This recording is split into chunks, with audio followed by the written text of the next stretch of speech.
Hey, what's good, y'all? We at the Empowerment Academy event. Hashtag empowered, ladies and gentlemen. We aspire to have a great day, you know what I'm saying? Today's gonna be a blessed one. We got people coming across the stage. Yeah, we going crazy, y'all. I'm not gonna do the whole thing, I'm just gonna do it. I'm up there. But it's about to be a time, ladies and gentlemen. It's about to be a time of your life, of my life at least. Y'all ain't here, so sorry. But hopefully you get a taste of the experience, and we'll see you then. Again, a bunch of other beautiful questions from my guy Dave took Nancy. Beautiful so far.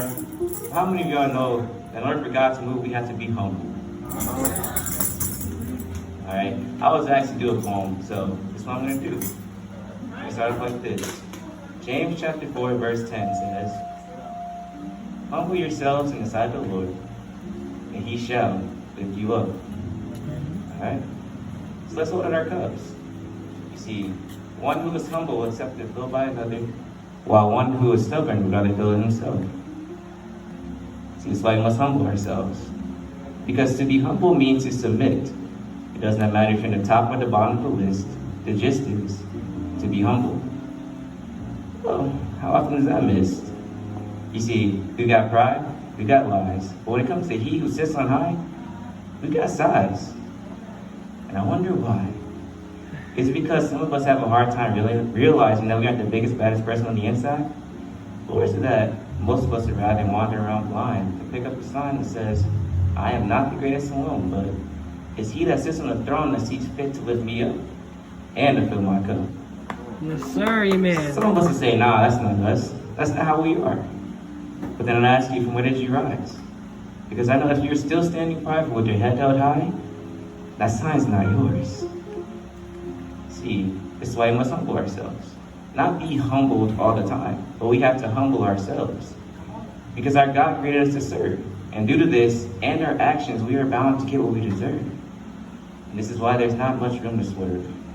Yet, as I look around some of our roads, they're beginning to curve a little bit. And to put it in perspective, would you bow to a king in his palace? Of course. Would you expect him to feed you or to close the doors? Well, I know our king would love to feed us if only we give him room. And he'd love to pick us up off our knees while we lift our hands. But what we have to understand is that to be humility is not to be humiliated. But it's to be true to our worth, understanding that on this earth, we are not here for ourselves, but to serve. Yes, sir. A lot of us have our minds wrapped around money, cars, fame, and a lot of other things, but at the end of the day, if we are humble, only pain will such bring. Now, not to call anybody out, but you can sing, but to who? Because I know if it's pride, you can step aside, because that spirit will seep into your vibe, and the minute you pick up that mic, you have already died. So let's humble ourselves. I'm talking to me too, because I'm not perfect, and I'm definitely not the greatest, but at the end of the day, he's the one getting all the credit. Because without him, nothing is possible. So why don't we just take heed to our knees, and why don't we choose relief from the one burden we all carry? The one that keeps us all, each and every last one of us, from being lifted up in his sight.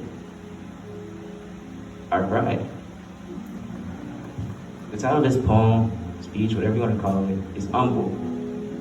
There is no H, because at the end of the day, hour, minute, whatever interval of time you want to put it on, will always need help. Thank you. Yes, sir, amen.